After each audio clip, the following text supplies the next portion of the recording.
আচ্ছা, আজকে আমরা শিখব কি করে বড় সংখ্যার বর্গমূল খুব সহজে করা যায়। তো চলো আমরা একটা উদাহরণের সাহায্যে দেখি। মনে করো আমাকে 9801 এই সংখ্যাটার বর্গমূল করতে হবে। তো বর্গমূল করতে গেলে তোমাদের 1 থেকে 10 পর্যন্ত সংখ্যাগুলোর বর্গ জানতে হবে, তাহলে তুমি পারবে। প্রথমে এটা অ্যাকচুয়ালি বর্গমূল করলে দুটো ডিজিটের আসবে। ফার্স্ট ডিজিটটা আগে খুঁজি, দুটো ডিজিটের মধ্যে ফার্স্ট ডিজিটটা আগে খুঁজবো। তো আমরা জানি যে 1 স্কোয়ারের হচ্ছে 1 আর 9 স্কোয়ার হচ্ছে 81, অর্থাৎ 1 স্কোয়ার করলে শেষে 1 আসে, 9 স্কোয়ার করলেও শেষে 1 আসে। তাহলে প্রথম যে ডিজিটটা সেটা হয় 1 হবে অথবা 9 হবে। পরের ডিজিটটা কি করে বার করব?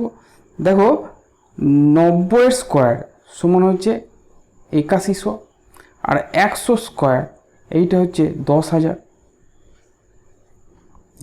যেহেতু 9801 90 স্কোয়ারের থেকে বড় কিন্তু 100 স্কোয়ারের থেকে ছোট, অতএব ফার্স্ট ডিজিটটা 90-এর বেশি হবে, 100-র কম হবে।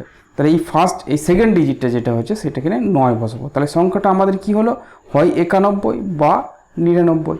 এবার 91 হবে না বা 99 হবে কী করে বুঝবো, সেটা আমাকে বুঝতে হবে।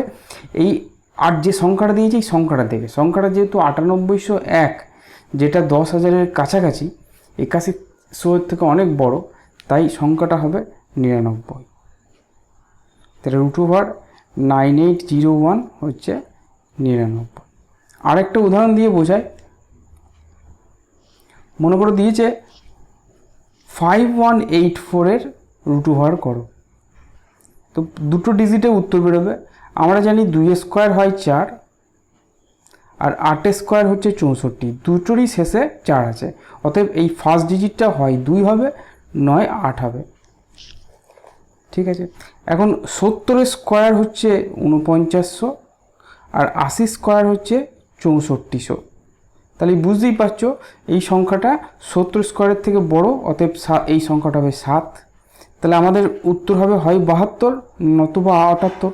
এবারে কোনটা হবে?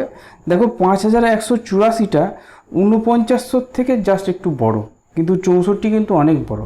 তাহলে এটা 72টা, অর্থাৎ প্রথমটা হবে, শেষটা হবে না। তাহলে √5184 এইটা হবে 72।